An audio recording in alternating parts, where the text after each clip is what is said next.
The Land Ordinance of 1785. There were many ideas about what should be done with the land west of the Appalachian Mountains. After a great deal of talk, the United States Congress passed an ordinance or law that described what should happen. Congress is a branch of the government that makes laws. All right, so what are we doing here? All right, we've got talking about Congress. All right, so right here, boom, right? The Land Ordinance of 1785 called for land to be surveyed. Then the land was divided into squares that were 6 miles long on each side. The squares were called townships. Wow, that's interesting. Ohio was the first area to be surveyed. Okay, go. So we have the land ordinance called for what? The land to be surveyed. It's that simple, right? Ohio was the first area to be surveyed. You can see how townships were laid out on the diagram below, and this diagram is really good. Each township was divided into 36 smaller squares called sections. A section was a mile long on each side and was made up of 640 acres. All right, so let's take a look.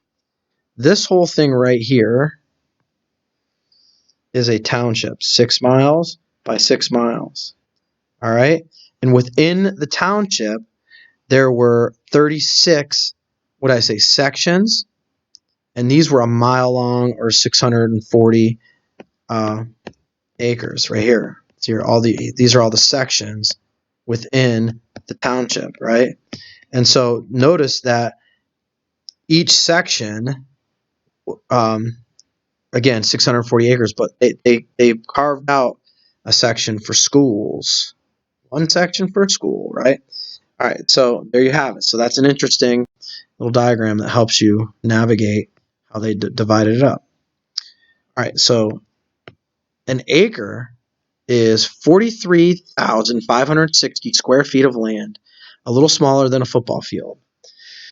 At first, people had to buy at least one section or 640 acres. Each section sold for $1 an acre. How much would each section cost? Take a minute and answer that.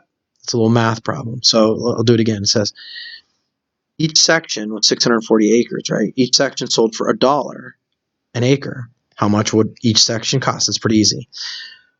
Only very rich people could afford that much. Later, sections were divided in halves, quarters, and smaller pieces. This made it possible for more people to buy land. Land for schools. The people who wrote the Land Ordinance of 1785 knew how important it was to have schools. The law said that one section in every township, right? Remember, here's the township, 6 miles by 6 miles, had to be used to support public schools. Settlers in a township could rent or sell the section and use the money to build a school and pay a teacher. That is so awesome. All right, so this diagram and all this whole explanation here is describing what this is. So you're going to have to talk about the sections and the townships. What is a township? What is a section? All right, to tell what the Land Ordinance of 1785 is. All right, so there that is. And we will do this and this. That is page, I believe, 99 in the book.